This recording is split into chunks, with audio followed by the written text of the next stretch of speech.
Hey everyone, welcome back to the session. और इस session में आपका बहुत बहुत स्वागत है। आई होप आपकी पढ़ाई बहुत अच्छी चल रही होगी। आप बहुत बेहतरीन तरीके से हमारे साथ पढ़ाई कर रहे होंगे, हमारे लेक्चर्स लगा रहे होंगे और क्वेश्चन सॉल्व कर रहे होंगे, साथ साथ क्वेश्चन सीरीज भी लगा रहे होंगे। लेकिन मैं आज आपके लिए एक बहुत इंपॉर्टेंट वीडियो लेके आया हूं, जिसके अंदर मैं डिस्कस करने वाला हूं chapter wise most important topics for class 12 physics. अब जब भी आप प्रिपरेशन कर रहे हो, अब जैसे ही आपका बोर्ड एग्जाम आने वाले 15 से 20 दिन में आपके बोर्ड एग्जाम शुरू हो जाएंगे, तो इन 15 दिन में अब अगर आप इन मोस्ट इंपॉर्टेंट टॉपिक्स पे फोकस कर लेते हो ना, तो मोस्ट इंपॉर्टेंट टॉपिक्स पे फोकस करने के बाद क्या होगा, भी आपको ये टॉपिक्स आपको एग्जाम में आते हुए नजर आएंगे। मतलब ये सारे टॉपिक्स आपके एग्जाम में हाई वेटेज कैरी करेंगे। मैं ये बोल सकता हूं, अगर आप ये वाले टॉपिक्स पढ़ के जा रहे हो तो आपके मैक्सिमम मार्क्स आ सकते हैं। इन टॉपिक्स पे आपको बहुत अच्छे से ध्यान देना, इन टॉपिक्स को बहुत अच्छे से करना। तो मैं सारे टॉपिक डिस्कस करूंगा। जल्दी से एक बार इस वीडियो को लाइक कर देना, और अगर आप लोगों ने चैनल को सब्सक्राइब नहीं कर रखा है तो इस चैनल को भी सब्सक्राइब कर लेना, क्योंकि यहाँ पे बहुत अच्छा कंटेंट आप लोगों के लिए अपलोड हो रहा है। और ये कंटेंट आपके बोर्ड एग्जाम की प्रिपरेशन के लिए बहुत हेल्पफुल होने वाला है। और अगर आप अनअकैडमी पे हमारे साथ जुड़ते हो, अनअकैडमी ऐप पे हमारे साथ जुड़ते हो, कोई भी कोर्स, जैसे कि अभी हमने रिसेंटली सैंपल पेपर का एक कोर्स आया हमारे लिए, तो अगर किसी भी कोर्स में एनरोल होना है तो आपको कोड यूज करना है। मेरा कोड है खट्टर 10, KHATTAR10। इस कोड का यूज करके आपको मैक्सिमम बेनिफिट्स भी मिल जाएंगे।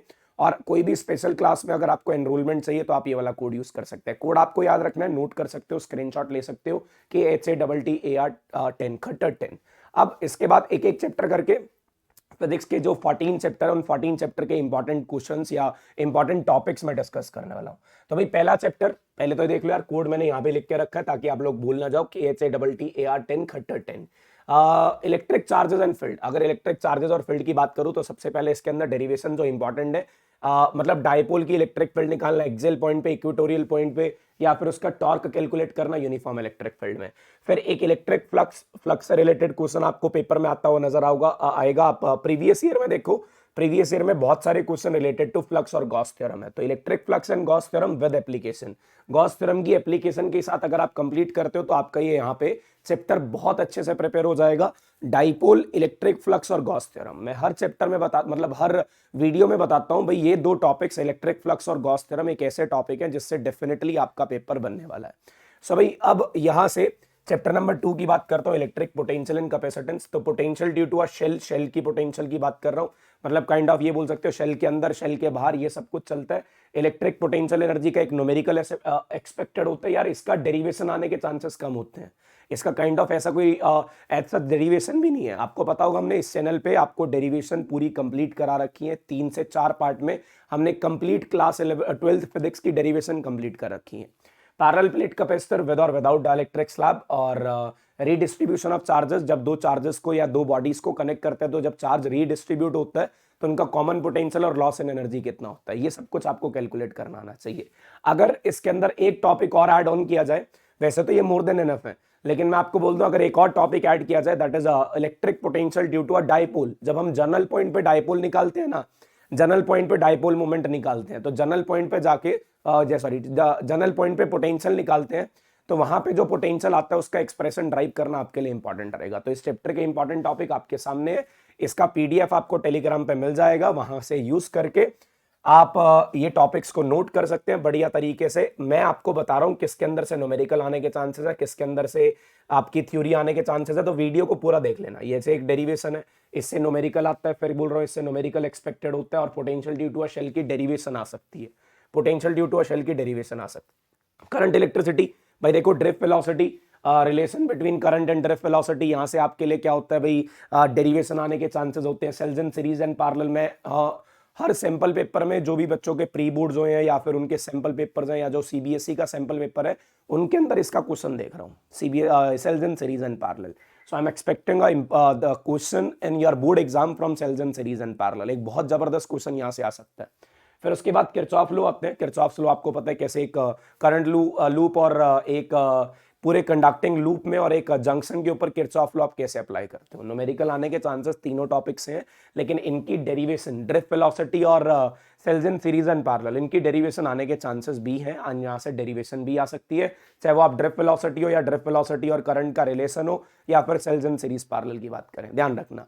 फिर बता रहा हूं, अगर कहीं भी एनरोलमेंट चाहिए हो अनअकैडमी पे, जितने भी आपके लिए कोर्सेज आ रहे हैं, बहुत डिफरेंट डिफरेंट कोर्सेज आ रहे हैं एट अ लो कॉस्ट, तो आप वहां पे एनरोल होने के लिए KHATTAR खट्टर 10 का यूज करेंगे। किसका यूज करेंगे? खट्टर 10। ये कोड यूज करके आपको मैक्सिमम डिस्काउंट्स मिल जाएंगे, वहां पे मैक्सिमम बेनिफिट्स मिल जाएंगे, और साथ ही साथ आपके लिए क्या होगा भी वहां पे बहुत अच्छे और ऑफर्स भी, जितने भी ऑफर्स होंगे सारे इस कोड पे आपको मिल जाएंगे। I will go for the chapter number 4, magnetic effect of current. भाई साहब ये चैप्टर थोड़ा सा ऐसा है जिसके अंदर से ना एक टीचर को हमेशा पिक करना बहुत डिफिकल्ट होता है भी टॉपिक कौन सा आने वाला है पेपर में। अब यहाँ से मेरे लिए समस्या थी, तो ऑलमोस्ट मेरे को पूरा चैप्टर ही लिखना पड़ा यहाँ पे क्या बोला, बायोट सेविट लॉ एप्लीकेशन के साथ रिंग की एक्सेस पे मैग्नेटिक फील्ड, सर्कल के सेंटर पे magnetic field, ampere circuital law में सोलेनॉइड की मैग्नेटिक फील्ड निकालना, फोर्स ऑन अ कंडक्टर। देखो इससे न्यूमेरिकल आएगा, इससे कोई डेरिवेशन नहीं है, इससे न्यूमेरिकल आने के चांसेस हैं। मूविंग कॉइल गैल्वेनोमीटर से भी एक अगर आप देखा जाए what is a galvanometer, what is a principle of galvanometer, kind of एक ये चीज पूछी जाती है, लेकिन कन्वर्जन से एक न्यूमेरिकल आने के चांसेस है, कन्वर्जन से एक न्यूमेरिकल आने के चांसेस है। अगर मैं इसके अंदर डेरिवेशन ऐड करूं तो force between parallel wires, force between parallel wires एक इंपॉर्टेंट डेरिवेशन है, फोर्स बिटवीन पैरेलल वायर्स एक इंपॉर्टेंट डेरिवेशन है। रिंग की एक्सेस की डेरिवेशन, सोलेनॉइड की derivation, force between parallel wires की डेरिवेशन, ये इंपॉर्टेंट डेरिवेशंस में काउंट होती है मैग्नेटिक इफेक्ट ऑफ करंट में। और फिर इसके बाद मैग्नेटिज्म एंड मैटर। भाई देखो चैप्टर ही छोटा सा छोड़ा है, सब कुछ डेरिवेशंस वगैरह तो सारी काट रखी है इसके अंदर। एंड रिजल्ट आपको याद रखने, न्यूमेरिकल आने के चांसेस है मैग्नेटिक डायपोल से, मैग्नेटिक डायपोल से न्यूमेरिकल आएगा। और मैग्नेटिक प्रॉपर्टीज ऑफ मटेरियल मैं एक्सपेक्ट कर रहा हूं 100%, चलो 100% नहीं बोलते, 99.9% क्वेश्चन है आपका इस बार मटेरियल से क्वेश्चन आएगा, जैसे diamagnetic material, paramagnetic material, ferromagnetic material, इनकी प्रॉपर्टीज, परमेबिलिटी, इनकी ससेप्टेबिलिटी, मैग्नेटिक फील्ड में बिहेवियर, इनके एग्जांपल्स, इनका टेम्परेचर डिपेंडेंस, इनका हिस्टेरेसिस, ये सब कुछ पूछा जा सकता है। वो टेबल दी हुई है एनसीईआरटी में, you can go for that NCERT text book, और वहां से वो टेबल रीड करके वहां प्रॉपर्टीज नोट करके आपके 3 नंबर पक्के हो सकते हैं। तो आपको सजेस्ट करूंगा एक बार वो टेबल जरूर पढ़ लेना। उसके बाद नेक्स्ट चैप्टर आता है ईएमआई। अब ये मोशनल और रोटेशनल ईएमएफ का डेरिवेशन कट है, इसका डेरिवेशन आपने नहीं करना, नो नीड ऑफ डेरिवेशन, सिर्फ एंड रिजल्ट याद रख लेना। अगर आप एंड रिजल्ट याद रख रहे हो तो जनाब आपके एंड रिजल्ट से क्वेश्चन आ सकता है, मतलब किसी भी फॉर्म में क्वेश्चन घुमा सकते हैं। बच्चे बोलते हैं सर मोशनल और रोटेशनल ईएमएफ कट है, सर डेरिवेशन कट है, आप डेरिवेशन मत करना, लेकिन अगर काइंड ऑफ कोई एक रिजल्ट यूज करने के लिए दे दिया तो आपका वहां पे न्यूमेरिकल रह जाएगा। तो I will suggest you motional और रोटेशनल ईएमएफ का एंड रिजल्ट याद रखो। फिर self induction and mutual induction with derivation आ सकता है, यहाँ से डेरिवेशन आने के चांसेस है, जैसे कि self induction of a long solenoid, mutual induction of a coupled solenoid, coupled solenoid का म्यूचुअल इंडक्शन की बात करते हैं, तो ये सब आ सकता है इसके अंदर से। ये मोस्ट इंपॉर्टेंट टॉपिक्स है सर, ये मोस्ट इंपॉर्टेंट टॉपिक्स है, मैं आपको बता रहा हूँ। एलसीआर सॉरी ऑल्टरनेटिंग करंट में सबका फेवरेट चैप्टर, क्योंकि इसके अंदर से टॉपिक मोस्टली एक्सपेक्टेड होता है सीरीज एलसीआर सर्किट, और सीरीज एलसीआर सर्किट से अगर इसका डेरिवेशन भी आ सकता है, इसका डेरिवेशन भी आ सकता है, न्यूमेरिकल भी आ सकता है, रेजोनेंस से न्यूमेरिकल आ सकता है। ट्रांसफार्मर से आपने देखा होगा बहुत सारे सैंपल पेपर्स में क्वेश्चन दिख रहा होगा।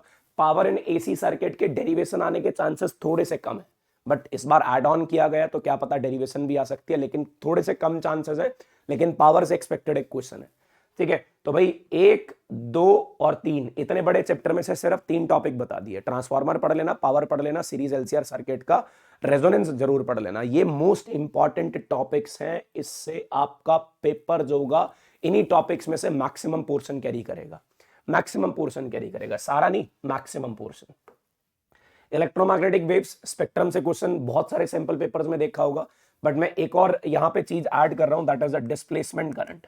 एक बार डिस्प्लेसमेंट करंट क्या होता है और डिस्प्लेसमेंट करंट के क्या प्रॉपर्टीज होती है, डिस्प्लेसमेंट करंट का क्या फॉर्मूला होता है, ये जरूर पढ़ के जाना, क्योंकि last year displacement current syllabus में नहीं था, इस बार डिस्प्लेसमेंट करंट सिलेबस में ऐड किया गया, तो एक्सपेक्टेड एक क्वेश्चन इसके अंदर से माना जा रहा है, ठीक है। तो इलेक्ट्रोमैग्नेटिक स्पेक्ट्रम, स्पेक्ट्रम सब जानते हो भी, gamma radiations, X rays, UV rays, इनकी वेवलेंथ, इनकी फ्रीक्वेंसी, इनके यूजेस, ये सब आपको पता होने चाहिए, इससे डायरेक्ट क्वेश्चन आपके पेपर के अंदर आता है।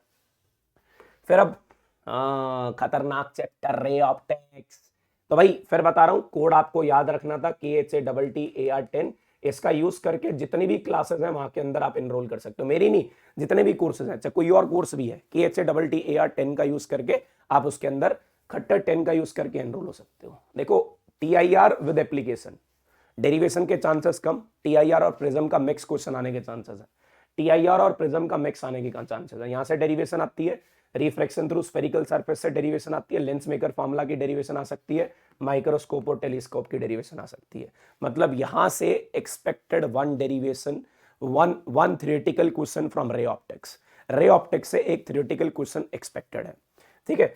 फिर देख लेना यार, total internal reflection with application, refraction through spherical surfaces, lens maker formula, refraction through prism, compound, microscope and telescope.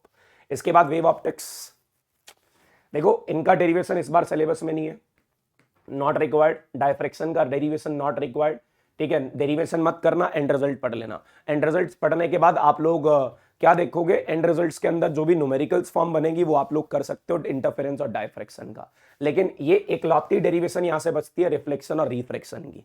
Reflection and refraction on the basis of wave theory, wave theory के basis पे reflection और refraction को explain करना, prove करना भी, हाँ Snell's law prove हो रहा है या फिर लॉ ऑफ रिफ्लेक्शन प्रूव हो रहा है। ह्यूगेन्स प्रिंसिपल की basic statement, what is a Huygens principle, what is a wave front, what are the different types of wave front and define Huygens principle. ये ह्यूगेन्स प्रिंसिपल क्या होता है ये आपको एक्सप्लेन करना होगा। एक बहुत बेहतरीन क्वेश्चन यहां से बनता है, ठीक है। फिर इसके बाद आता है dual nature of radiation and matter.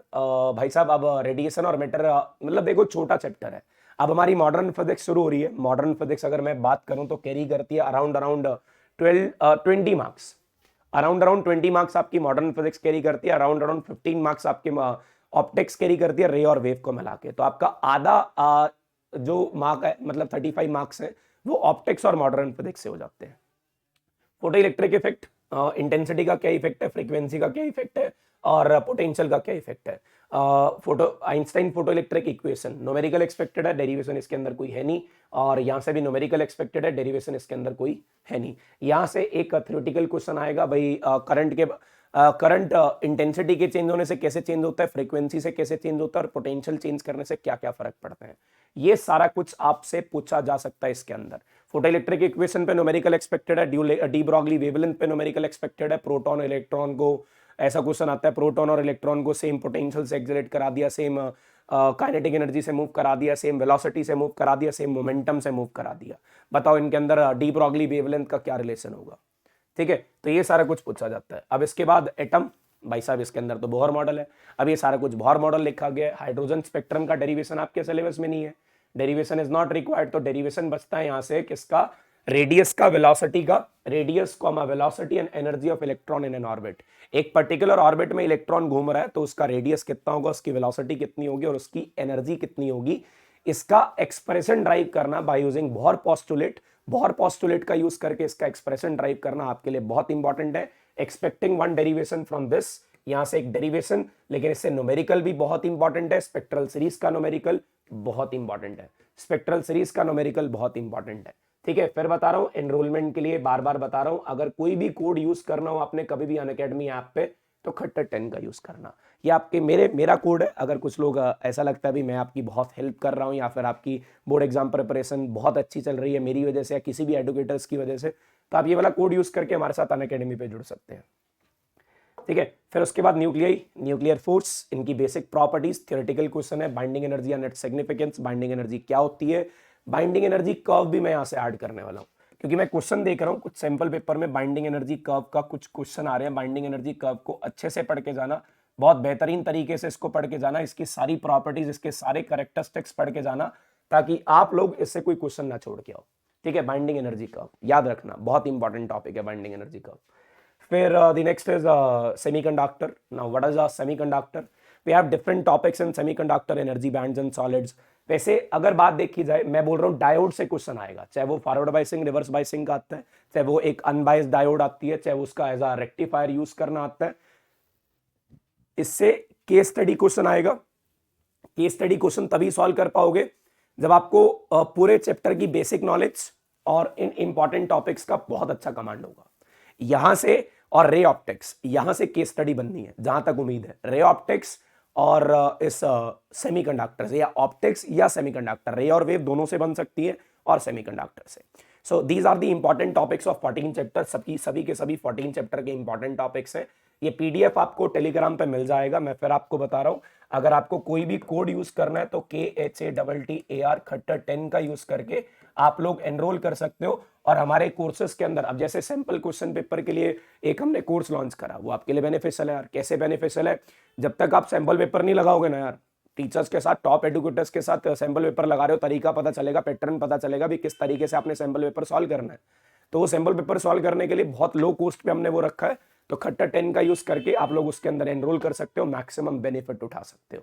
ठीक है, तो ये इंपॉर्टेंट टॉपिक्स पे थोड़ा सा ध्यान रखना, इनको बहुत अच्छे से प्रिपेयर करके जाना। ये वाले टॉपिक्स तो बिल्कुल भी स्किप नहीं होने चाहिए।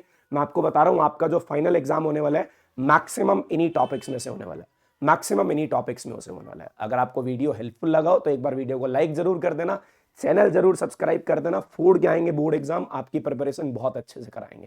Thank you so much. Now will meet you in the next session very soon.